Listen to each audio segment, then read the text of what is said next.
The Silk Road by Tony Bradman. Illustrated by Emmanuel Cerisier. Chapter 1. A long time ago in China, there lived a boy called Cheng. He was 10 when the bandits came and changed his life forever. They rode out of the hills and burnt down his family's farm. His father yelled, "Run!" and Cheng did as he was told, but it was too late for his parents. Cheng hid in the forest and wept for his mother and father. But he knew crying wouldn't bring them back. He would have to look after himself now. So he set off to find a new home. He went to the nearest village, but nobody there was willing to take him in. "Times are hard, boy," said the village elder. "We barely have enough to feed our own families, so another hungry mouth isn't welcome. You'll have to try somewhere else." Cheng heard the same harsh words at the next village, and the next. He grew hungry and tired, and he had never felt so lonely. Then, one day, he climbed a hill and saw the Silk Road. It stretched from east to west as far as he could see in both directions. Cheng's parents had talked about it, of course. Merchants traveled along it, taking Chinese silk to the west. But many other things were traded too. Pearls from Arabia, carpets from Persia, horses, camels, even slaves. A long line of carts and people and animals was going by. Cheng looked at them for a while, then shrugged. "I've got nothing to lose," he thought. He walked down the hill and joined them. Chapter 2. Nobody on the road took much notice of Cheng, and he was happy with that. Some of the people were Chinese, but many weren't. They wore strange clothes and spoke strange languages, and a few rode strange animals. After a while, Cheng saw an inn at the side of the road. A rich man gave Cheng a silver coin to keep an eye on his horse while he went inside. Cheng spent it on a hot meal. That night, Cheng slept in the warm straw of the stables behind the inn. Over the next few days, he earned more silver coins. He kept an eye on the horses of rich men. He carried bags. He cleared tables for the innkeeper. Eventually, the innkeeper said he could sleep in a storeroom. "Just watch out for the rats," he said. Cheng made his corner as comfortable as he could. But it didn't feel like home. Time passed, and Cheng earned his silver coins. But he felt restless. One day, he got talking to an old man. "There's more to life than this dirty little inn, you know," said the old man.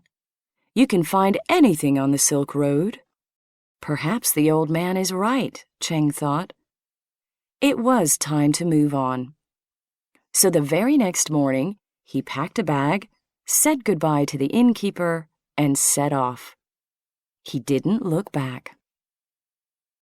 There were other inns, of course, and more silver coins to be earned.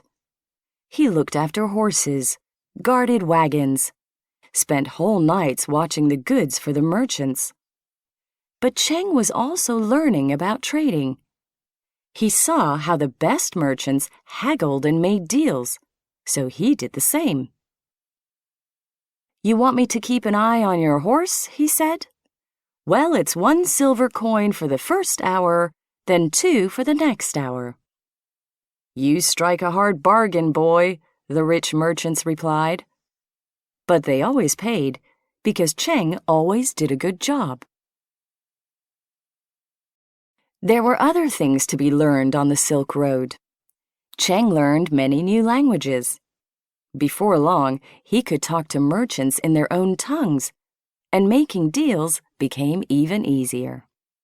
He learned something about the lands they came from, too, the deserts and forests, the cities of China, India in the south, Persia and Europe in the west.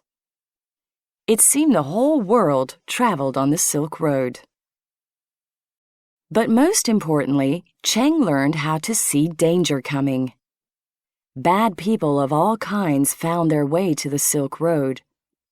Several times, Cheng saw bandits attacking a caravan, killing the merchants, and stealing their wares. He would freeze, willing them not to attack the caravan he was guarding, terrified and alone. But many of the bad people were more cunning. They were the kind who pretended to make friends with travelers, then robbed them when they got the chance. Cheng made sure that it never happened to him. Chapter 3. The days passed, and Cheng survived on the Silk Road. But he wasn't happy. After a while, he began to think the old man at the first inn had been wrong. You could find lots of things on the Silk Road, but not a new home. Cheng got to know many merchants, and they were always pleased to see him. But he usually ended up alone in a barn or a corner somewhere. He was lonelier than ever. One day, he came to a place where many people had set up camp. There was a well with clean water, and everybody seemed friendly. Cheng passed a man and woman sitting by their small horse-drawn wagon. "Hello there," said the man, smiling at him. "Could I offer you something to eat, my friend? My wife and I could do with some good company." Cheng smiled back and nodded. He could tell they were good people. The couple were called Harun and Amina, and they were very nice. It turned out they had come all the way from Persia. "I decided I wanted to be a merchant," said Harun. "I mean, how hard can it be?" "Too hard for you," said Amina. "We're not making much money, are we?" "But we're seeing the world," said Harun, "and meeting interesting people." "Still, it would be nice to have a family one day," said Amina with a sigh. Cheng could see she really meant it. The next day, Cheng went to find Harun and Amina again. 3 men were sitting at the couple's campfire. Cheng didn't like the look of them, and he tried to warn Harun, but Harun just laughed. "Oh no, they're fine fellows," he said. "You worry too much, Cheng." Cheng was sure the men were robbers, and he decided he would keep an eye on Harun and Amina in case something happened. That night, he hid near their wagon. He didn't have long to wait. 3 shadows crept out of the darkness. "Wake up, Harun and Amina!" Cheng yelled. The couple leapt to their feet, and a fight began. Harun was strong and brave, and Amina fought them too. Still, they were about to lose their goods, when Cheng joined in as well. "Take that!" he yelled as he fought, remembering the bandits who had changed his life forever. Soon the robbers were defeated and ran off into the darkness. Harun and Amina were so grateful to Cheng that they asked him to travel with them. "You must stay with us. We will look after you. You are like a son to us," said Amina. The old man had been right about the Silk Road.